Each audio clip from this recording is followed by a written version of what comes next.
Please be seated.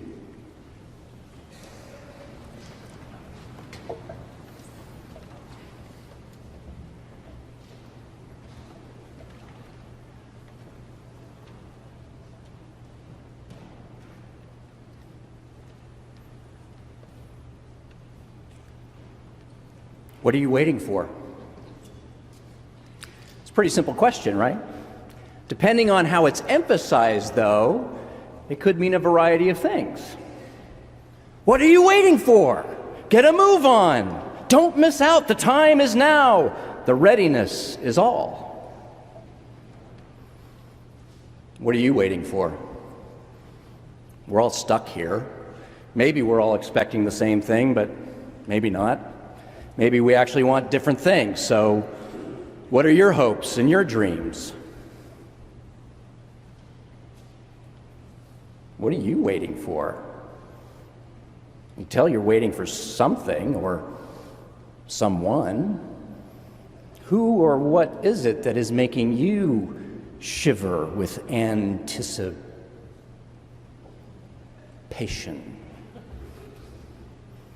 Not all waiting is the same, is it? Waiting on hold in some endless phone tree dead zone with some terrible syncopated pattern of sounds that was probably sold as soft jazz, but is neither soft since it's blaring out of the phone speaker, nor remotely jazz since it's purposely constructed to be soulless and non-improvisational. That kind of waiting is not at all the same as waiting for a mouth-watering meal lovingly prepared by your favorite chef, who's maybe a relative, at your favorite place, which is maybe your home. Those are very different experiences of waiting, aren't they? Waiting in a doctor's office changes depending on whether you're waiting for an ultrasound of that fluttering, quickening sensation in a uterus, or whether you're waiting for an MRI following the development of some troubling numbness in your limbs. Waiting for any kind of pain to end, how long, oh Lord, how long, is very different from waiting for the first snowfall of the season or the first buds on the tree that indicate spring is on the way. I bet if we really paid attention, no two periods of waiting would ever be exactly the same. They would each have their own feeling, their own fragrance, their own taste, their own sound.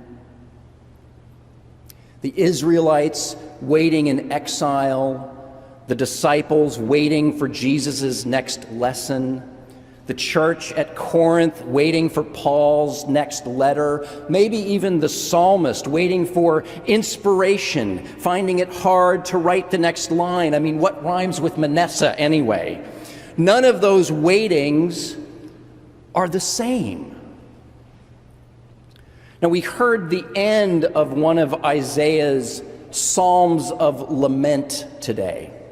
The whole piece actually begins the chapter before, and it begins by recounting all of the great things that God has done, reminding God of all of the mighty acts that God has accomplished. And then it shifts into this lament of what went wrong.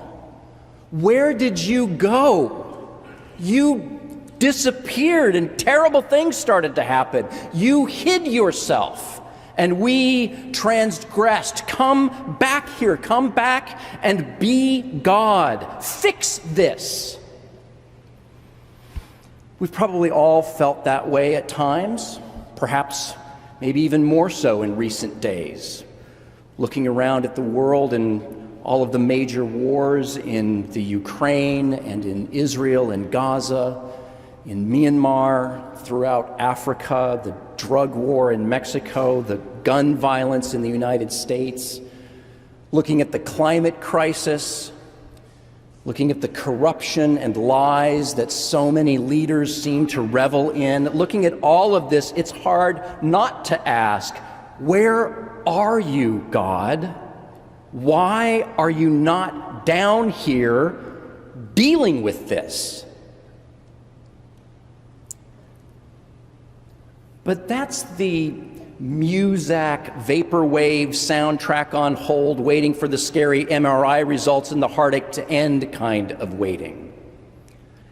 It's a waiting that doesn't simply focus on, but actively chooses to see the world through God's absence. Chooses to see, to quote the poetic words of Old Testament scholar Walter Brueggemann, chooses to see only God's stunning irrelevance to the issues of the day that require hands-on attention. Because, of course, the issues of the day require hands-on attention. And that's why this willful choosing to see the world only through the lens of God's absence actually leads to a conundrum. Because if we do cry out and beseech God, why don't you come down here and do something about poverty and suffering and injustice, God is just as likely to turn that question around and ask us the same thing, saying, that's why I created you. So why aren't you doing something about poverty and suffering and injustice? See, seeing God's absence is one kind of waiting. It is. But what about all of those other kinds of waiting? The smelling the pie baking in the oven, the packing for a trip that you've long dreamed about, the hearing the baby's heartbeat on the monitor, the getting a knowing wink from your sweetheart. What about that kind of waiting? What about, instead of seeing only God's absence, what about embracing the anticipation and learning to see not God's absence, but God's almost presence? Looking at the world and seeing the teachers and the organizers who are doing the hard and faithful work of building communities. Seeing the leaders who are providing moral clarity and spiritual resilience and strength through their own vulnerability. What about looking around at all of this and reading the signs and treasuring the feeling that everything is about to change? Because the choice is ours. We really do have the freedom to choose to see only God's absence, or to choose to learn how to see God's constantly inbreaking presence. Just as we can choose to hear and listen to and cooperate with God's will in bringing about justice and peace and reconciliation in the world, or we can choose to disobey and ignore God's incessant calls and remain small and selfish. Advent invites us into the virtue of waiting, into the practice of settling into God's absence so that we can learn how to see and feel and recognize the signs of God's abiding presence.